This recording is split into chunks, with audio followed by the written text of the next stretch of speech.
la conversation de la discorde, la conversation du scandale. On s'interroge souvent, et on le fait ici aussi, sur le silence. Certains disent la complicité des élites russes vis-à-vis de cette invasion de l'Ukraine, vis-à-vis peut-être de Vladimir Poutine lui-même. Eh bien, un coin de la réalité se dévoile sans doute avec cette conversation téléphonique interceptée, piratée, et diffusée publiquement à Moscou, et qui met face à face deux importants dignitaires du régime. Et ce qu'ils déclarent est assez stupéfiant. Quand on a l'habitude du silence depuis tous ces mois, ces longs mois, là, c'est sans détour, contre la guerre, contre le régime, contre les généraux. On passe même de la critique à l'insulte, et contre Vladimir Poutine lui-même. Voici les indispensables avec Fanny Veil. Bonsoir Fanny. Bonsoir David, bonsoir à tous. D'abord, qui sont ces deux hommes qui s'entretiennent au téléphone ? Eh bien, le premier, vous allez le découvrir, c'est lui, Yossif Prigojine. Rien à voir, disons-le tout de suite, avec le patron de la milice Wagner, c'est juste un homonyme. Il a 53 ans, il est producteur de musique et il organise des festivals, notamment de musique russe. Celui avec qui il échange au téléphone, c'est lui, Farkhad Akhmedov, 67 ans, originaire d'Azerbaïdjan, ancien sénateur au Parlement russe. C'est surtout un homme d'affaires très riche, devenu milliardaire dans le secteur du gaz. Les deux hommes ont un point commun, tous les deux sont très proches de Vladimir Poutine et Yossif Prigojine a même participé activement à sa campagne pour l'élection présidentielle de 2018. Quel est le contenu de cette conversation qui sème le trouble en Russie ? Eh bien, elle remonte, David, à quelques semaines, probablement au début du mois. Comme on l'imagine à leur habitude, les deux amis s'appellent, ils passent 35 minutes au téléphone et ils ne le savent sûrement pas, mais leur appel est écouté et enregistré. Et on découvre alors ce qu'ils pensent vraiment. C'est un déchaînement, David, contre la guerre en Ukraine, contre ceux qui l'amènent, contre Vladimir Poutine lui-même. Écoutez. Ирки, где обмундирование, где оружие, где танки, ППК ваша, где?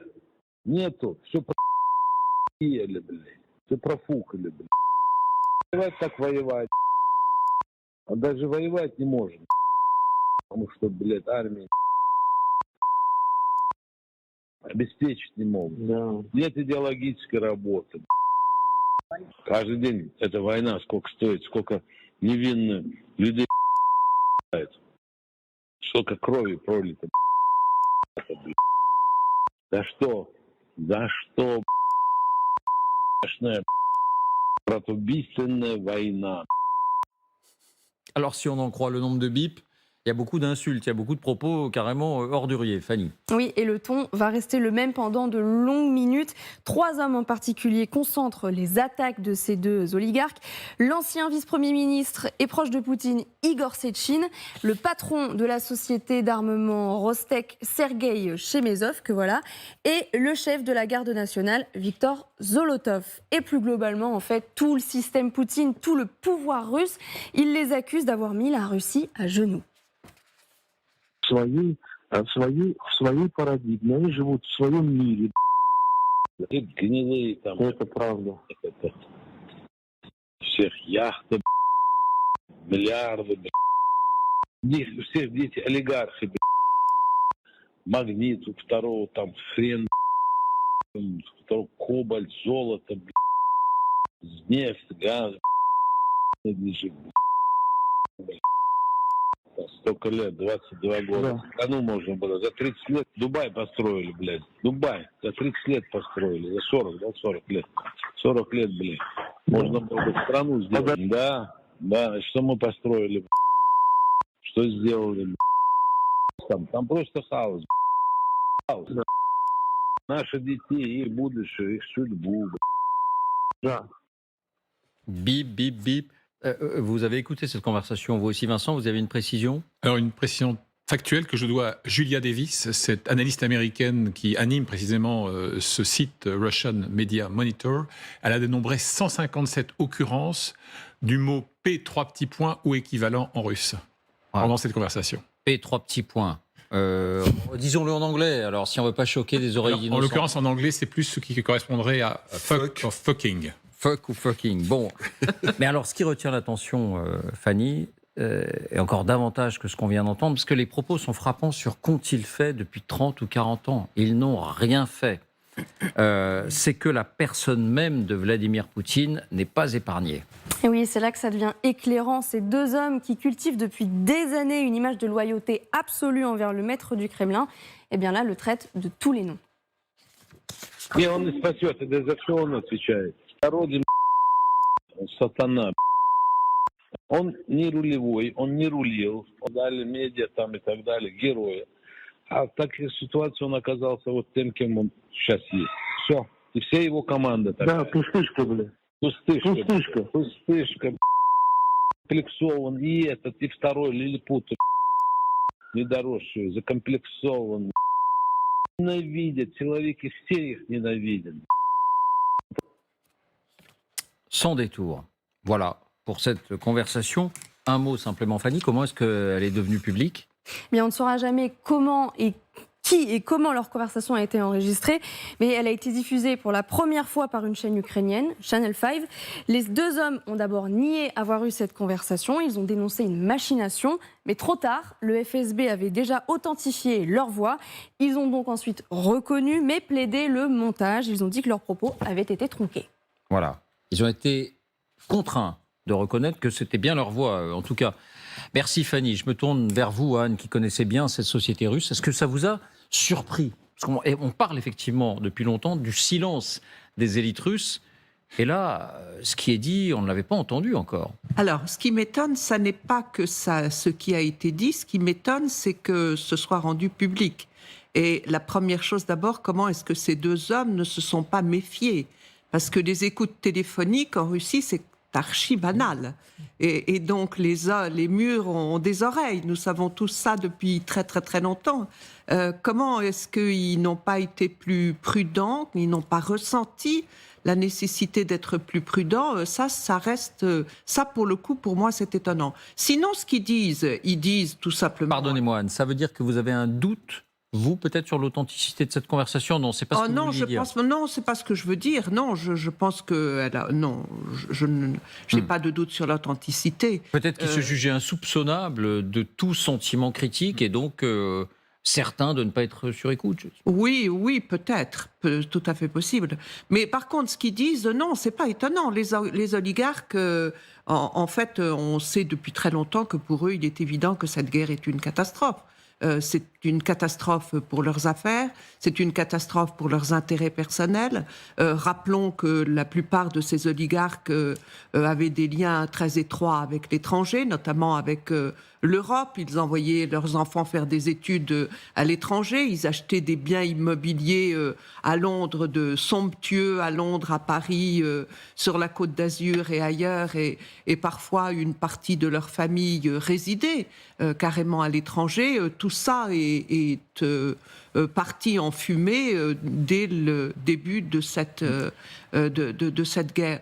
Donc je ne suis pas étonnée aussi qu'ils critiquent le pouvoir de Poutine, parce que n'importe qui de sensé et de réaliste se rend compte qu'un homme qui reste au pouvoir pendant quelques 22 ans et qui envisage de rester encore au pouvoir pendant 13 ans, puisque selon la Constitution, Vladimir Poutine peut encore se présenter 2 fois, tout ça n'est pas sérieux et ne peut mener le pays que dans une impasse. Donc ça signifie pour vous, Anne, que ce qui se dit là entre ces deux hommes dans le secret théorique d'une conversation téléphonique, c'est ce que pensent bon nombre d'autres dirigeants ou d'autres oligarques comme eux. Pour moi, c'est tout à fait possible. Peut-être pas tous, mais c'est tout à fait possible. Ceci étant, quelle est la conclusion qu'on en tire ? Et c'est là où moi je pense que probablement ça ne va rien changer du tout. C'est-à-dire que tous ces oligarques, ils savent très bien, en fait, ils tiennent leur pouvoir de qui ? De Poutine. Et même si le pouvoir russe est aujourd'hui affaibli, malgré tout, on le sait parce qu'on voit quasi quotidiennement que c'est quand même lui qui continue à avoir le pouvoir. Et depuis l'affaire de Mikhail Khodorkovsky. C'est loin, c'est en 2003, mais ça reste la référence. Je rappelle que Mikhail Khodorkovsky a été arrêté, mis en prison pendant 10 ans, et que quand il a été libéré, il n'a pas eu d'autre solution que l'exil. Ça reste la référence. Ils savent très bien qu'exprimer un désaccord, ça veut dire avoir des ennuis. Donc, je pense que ça reste malgré tout. On pouvait imaginer que les dignitaires comme eux, et comme peut-être une majorité de Russes, croyaient à la version officielle. La Russie est attaquée, menacée, nous menons une bataille de légitime défense. Mais peut-être certains y croient, mais pas tous. À mon sens, ils ne sont pas porteurs d'un message subversif de nature idéologique. Ils sont avant tout obsédés par le maintien de leurs activités économiques et de leur fortune. J'ai une hypothèse sur le pourquoi de cette imprudence patente de tenir ce genre de propos, alors que l'on sait, on est parfaitement placé pour savoir qu'on risque de heurter les grandes oreilles du système. À ma connaissance, au moment de cet échange, le producteur Yossif Prigojine est à Dubaï, où il réside une bonne partie de l'année. Quant à Farhad Ahmedov, Fanny en parlait, il est azéri et il se trouve à Bakou. Peut-être que le fait d'être éloigné géographiquement du lieu du crime perpétuel, leur a donné une liberté de ton inaccoutumée. Enfin, même à Bakou ou à Dubaï, on n'est pas à l'abri de perdre l'équilibre, de malheureusement sombrer sous les glaces de la vodka, ou je passe. Enfin, pour la vodka, si, on est à l'abri, mais pas pour le reste. Alors, certes, mais j'observe aussi que sur l'authenticité, il n'y a pas de doute d'abord parce que quand vous hurlez à la machination pour ensuite dire que vos propos ont été détournés au prix d'un montage agressif, c'est un aveu. Bon, quand en plus l'un des deux a donné une interview dans la foulée à un site d'information de Saint-Pétersbourg pour dire à quel point il est d'accord avec Poutine, à 100%, dit-il, à mon avis, ça ne suffit pas. Il aurait fallu que ce soit 150. Juste après, il a donné cette interview. Absolument. Pour prêter allégeance. Opération rétropédalage. Plus intéressant, à mon sens, c'est que le média indépendant russe Novaya Gazeta dit que l'enregistrement a été authentifié par le FSB. Et c'est là où, sans sombrer dans les travers complotistes, on ne peut pas ne pas imaginer que la diffusion de cet enregistrement ait été facilitée par un élément du système de pouvoir russe. Pourquoi ? Parce qu'au début de leur échange, ils citent nommément des membres de la nomenclatura hostiles à Shoigu et à Poutine. Quel meilleur moyen de les museler, de les bâillonner ? Et je rapproche de cela le propos tenu par Poutine lui-même fin février, quand il invite instamment les oligarques, ou les hommes d'affaires plus simplement, à rapatrier les avoirs qui se trouvent à l'étranger pour se porter au secours de l'opération militaire spéciale, de l'agression militaire et de l'économie nationale. Donc voilà, il y a de quoi, à mon avis, s'interroger en tout cas sur la diffusion de cet enregistrement. Un raté. Poutine est un raté, une coquille vide. Il n'est pas un leader, il est un lilliputien complexé par sa petite taille. Tout le monde le déteste. Jean-Claude. Alors moi, je voudrais faire 2 observations. La première, ça n'est pas la première fois au cours de cette guerre qu'un oligarque parle tout haut, dit tout haut le mécontentement. Et il le dit tout bas en l'occurrence, mais il est sur écoute. Bien sûr, mais on reviendra là-dessus. Oleg Deripaska avait déjà, en 1900, l'an dernier, avait déjà fait part du mécontentement. Lorsqu'on se balade un petit peu à l'étranger, notamment aux États-Unis, moi j'ai vu en 30 ans, et au cours des 15-20 dernières années, une communauté, entre guillemets, une population russe importante de gens qui sont à l'évidence très aisés, qui vivent bien, donc qui ont pris l'habitude de voyager, de posséder, de vivre un peu à l'occidental. Et il ne faut pas confondre, me semble-t-il, les oligarques et la population russe. Et donc, moi je rejoins tout à fait l'idée suivant laquelle ça ne va pas changer grand-chose, parce qu'ils ne représentent qu'eux-mêmes sur le plan humain. Ils ne sont pas le porte-voix de la population russe. En revanche, ils sont le porte-voix de ceux qui possèdent. Et c'est peut-être, ils savent très bien qu'ils sont écoutés. Vous savez, un ambassadeur français m'avait dit dans un pays... Ils savent très bien qu'ils sont écoutés. Oui, ils le savent. Je me souviens d'un grand ambassadeur... L'interview quand même au journal de Saint-Pétersbourg pour dire « Non, Poutine est formidable, il a toute mon admiration juste derrière », semble indiquer plutôt le contraire. David, dans ce genre encore plus dans ce genre de pays... On se dit, enfin, on n'a pas besoin d'être particulièrement service secret pour se dire qu'on peut, en toutes circonstances, être écouté. Moi, je me souviens d'un grand ambassadeur de France qui m'avait dit, vous savez, on sait très bien, même en tant qu'ambassadeur, qu'on est écouté. le plus naturellement. Donc, ils partent de ce principe. S'ils l'ont fait, alors parfois on se lâche parce qu'il y a des intérêts, peut-être qu'ils sont pris entre des intérêts économiques. Ils arrivent peut-être à un moment où ils se disent, bon, ben, c'est le moment de sauver ce que nous avons, parce que finalement, ils ne savent pas comment ils termineront. Parce que Poutine, il y a un mandat international contre lui, mais je suis persuadé que finalement, certains seront derrière lui. Mais les oligarques sont finalement les premiers à l'étranger dont les avoirs peuvent être bloqués, ce sont les premiers qui paieront l'addition. Donc ils sont peut-être à un moment où ils se disent, tant qu'à faire, c'est sauf qui peut. Et donc c'est un message qu'ils adresseraient à ceux qui un jour pourraient faire tomber Poutine. Bien sûr. Moi, parce qu'ils ne croient plus forcément au fait qu'il reste au pouvoir pendant des années. Absolument, je pense que tout est jouable. Ils se disent, on joue son va-tout à un moment donné. Pierre, votre regard. Un mot, un petit témoignage personnel. En 1986, je suis en URSS. Je fais un reportage clandestin et pour faire sortir. Vous faites un reportage clandestin. Oui. Donc vous faisiez des reportages clandestins. Via un faux voyage touristique, parce que vous étiez obligé de passer par là, allant à la rencontre de personnes qu'on appelait des refusniki, c'est-à-dire des citoyens soviétiques, le plus souvent juifs, à qui le gouvernement interdisait la sortie du territoire pour aller en Israël, sous des faux prétextes de détention, de secret d'État, etc. Grâce au comité des 15, qui était un comité français, notamment international, qui soutenait ces refusniki, cette structure organisait pour des journalistes des voyages clandestins sous couvert de voyages touristiques, parce qu'on était obligé de passer par là, pour aller les rencontrer. J'ai rencontré Ida Nudel, qui était la mère des refusniki, qui était en résidence en Moldavie, à Kishinev, donc la capitale de la Moldavie, qui est sortie de la Moldavie pour me rejoindre à Moscou pour faire cette interview. Et pour faire sortir mes papiers, il y avait un journaliste également d'Europe 1, pour faire sortir nos documents. Nous sommes allés à l'ambassade de France, et l'ambassadeur de France nous a accueillis très très amicalement pour qu'on puisse faire sortir nos documents par la valise diplomatique. Et on l'a rencontré. On a commencé à parler dans le salon, et puis au bout d'un moment, il a dit « chut !» et il nous a emmenés dans la cage à Faraday. Donc c'est une cage qui se trouve à l'intérieur de l'ambassade, comme dans la plupart des ambassades de France ou ambassades étrangères, qui est le seul endroit où le système d'écoute qui était en place, car souvent c'était coulé dans les fondations par les services soviétiques au départ. Les Américains avaient dû faire complètement éclater leur ambassade pour sortir tous les micros. Et dans la cage à Faraday, là, vous étiez complètement protégés, puisque vous avez une espèce de bulle, si vous voulez, qui empêche tout système de pénétration et donc d'écoute. Et donc c'est à l'intérieur de la cage de Faraday, il y avait Étienne Pinte, qui était député maire de Versailles, qui était avec nous aussi, qui soutenait les refusniki. Et voilà, donc pour dire que les écoutes, ça existe. Bien sûr. Alors après, Vincent a tout à fait raison. Je pense que le fait qu'ils se soient trouvés tous les deux à l'étranger, il y a une baisse de la vigilance et de la prudence. Après, moi je ne suis pas capable d'authentifier, mais je trouve que c'est très vraisemblable. Et il y a un point notamment qui me frappe, parmi tout ce qui vient d'être souligné avec beaucoup de justesse, c'est Poutine est une mauviette.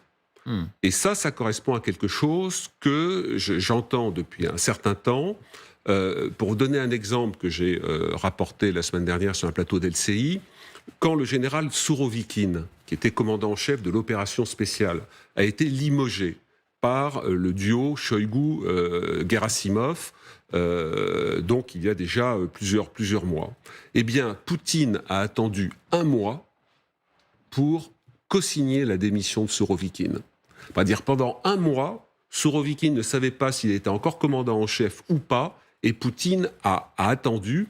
Et un certain nombre de retours montrent que, contrairement à l'image de Poutine, chef de guerre, etc., le personnage est de plus en plus indécis, n'arrive pas à décider est-ce qu'il fait une mobilisation générale ou pas. Et là, le propos mauviette et tout le reste, alors je passe sur les insultes physiques dans lesquelles je ne rentre pas, mais tout ça a une sonorité assez importante. Et une sonorité, un écho que je trouve assez vraisemblable. Et puis, tout dernier point, vous avez souvent attiré l'attention de nos téléspectateurs sur les morts assez rapides d'oligarques qui passaient par les fenêtres, qui tombaient de leur bateau, qui étaient retrouvés tués avec leur famille. Et là, ça atteste des écoutes et du fait qu'à certains moments, certainement, ceux qui disent du mal, qui tenaient déjà ces propos, il leur est arrivé des bricoles. Et juste pour terminer, Oui, c'est ça. C'est-à-dire, tous ceux dont on a parlé, on peut imaginer qu'il y avait peut-être aussi des écoutes téléphoniques ou d'autres indices qui n'ont pas été rendus publics. C'est la suspicion qui témoignait de leur prise de distance. Mais là où Vincent a raison, et on n'a pas les éléments, c'est de savoir qu'est-ce qu'il y a comme manip derrière ça, qui les a fait sortir, dans quel sens, est-ce que c'est pour envoyer un avertissement, est-ce que c'est au contraire, effectivement, comme le suggérait Vincent, pour éliminer des oligarques en hostilité à Shoigu Gerasimov, est-ce que ce sont des écoutes qui ont été faites, parce que c'est pas parce que le FSB les a authentifiées, que les écoutes soit en Azerbaïdjan, soit... pardonne-moi, c'était à Dubaï, vous pouvez avoir des interceptions occidentales à ce moment-là. Et il peut y avoir une manip aussi occidentale de faire sortir cela. Voilà. Donc là, on a quelque chose qui appartient aux services secrets, etc. Mais c'est quand même... Du billard à 3 bandes. Billard à 3 bandes. Oui. Mais ça paraît très vraisemblable. On va avancer parce qu'il y a vraiment un chapitre important qu'on va ouvrir. Mais simplement, quand vous dites « ça ne changera rien », si on a le sentiment que ces élites russes, et notamment les oligarques, qui soient à l'étranger, qui soient à Moscou, partagent pour une certaine part ce sentiment que leur silence n'équivaut pas à une adhésion, tout de même, si on n'a pas toutes les élites, mais une grande partie des élites qui considèrent que, encore une fois, je reviens à ces propos, Dubaï a été construit en 30 ou 40 ans. Ils auraient pu aussi, sous-entendu, Poutine et les siens, construire un pays. Qu'est-ce qu'on a construit? Qu'est-ce qu'on a accompli? Rien. Quand même, est-ce que ça n'est pas un élément de fragilisation du régime? Ah, mais bien sûr, mais c'est aussi, ça pose une grande question pour l'avenir et pour l'après-Poutine. Parce que quand on s'interroge sur qui va-t-il y avoir à la tête de la Russie après Poutine, on ne sait pas quand ça sera, mais ça viendra nécessairement un jour. À ce moment-là, on sait déjà, je veux dire, plus il y a d'élites qui tiennent ce discours-là, plus le changement apparaîtra comme nécessaire et même indispensable. Un dernier mot, Oui, Vincent. alors, très rapidement, à ma connaissance, les clowns tragiques de la télévision russe ne se sont pas emparés de cet échange. C'est-à-dire que le russe moyen, qu'il soit en Sibérie ou à Belgorod, il n'est pas nécessairement informé. Donc la résonance est sans doute inférieure à ce qu'on pourrait imaginer. Moi, c'était plutôt l'idée que dans le secret, dans leur fort intérieur, beaucoup d'oligarques pouvaient partager ce jugement. Oui, mais encore une fois, ça ne veut pas dire qu'ils peuvent s'agréger. Ils ont le patriotisme de leur compte en banque. À un moment qui n'a pas été traduit parce que c'est trop long, l'un des deux dit « mais vends tout ce que tu as à Londres et en Suisse, file à Dubaï ». Donc c'est aussi une obsession. Et puis un tout dernier point, c'est que l'autre Prigojine, Evgeny, l'homonyme, il condamne le caractère, je cite, agressif et imprudent de ses propos. Ça dit à quel point on est dans du billard non pas à 3 mais à 12 bandes et qu'un Prigojine qui essaie de se normaliser avec des ambitions politiques qui sont maintenant patentes en vient à voler au secours du Poutine insulté pour dénoncer des propos de cette nature. Avec des termes étranges, parce que quand il dit ces propos sont imprudents et agressif. Oui, dans le genre. C'est l'art de la litote. Hein, mais bon, il parle d'or. Un dernier mot, Claude, et on y va. Vous avez demandé l'influence et l'impact que pouvaient avoir ces propos. Pas tellement l'impact, mais ce qu'il révèle. Oui, mais en disant l'élite. Moi, je ne suis pas certain. Dans votre bouche et dans notre conscience, le mot élite au sens européen, c'est il y a malgré tout une forme de pensée. Il y a quelque chose. Il y a une doctrine. Il y a un devoir. Là, je pense qu'on a affaire à des gens qui sont simplement à la tête de grands groupes financiers et qui n'ont que comme seul intérêt l'intérêt de leurs entreprises ou de leurs avoirs. Je ne suis pas certain qu'ils soient engagés dans une construction idéologique, dans une volonté patriotique de construire ou de reconstruire quoi que ce soit. Ils défendent des intérêts qui est celui de leur propre intérêt. C'est tout. D'ailleurs, on le voit bien. Pourquoi Dubaï ? Dubaï, simplement, c'est là où ils font des opérations immobilières considérables et gagnent beaucoup d'argent.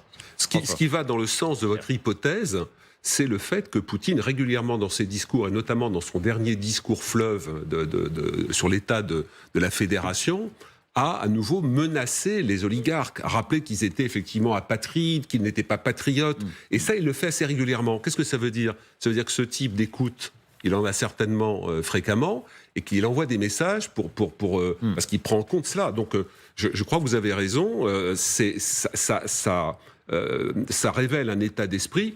mais comme le dit Jean-Claude, c'est surtout leur business qu'ils veulent protéger, et les conseils qui se donnent, c'est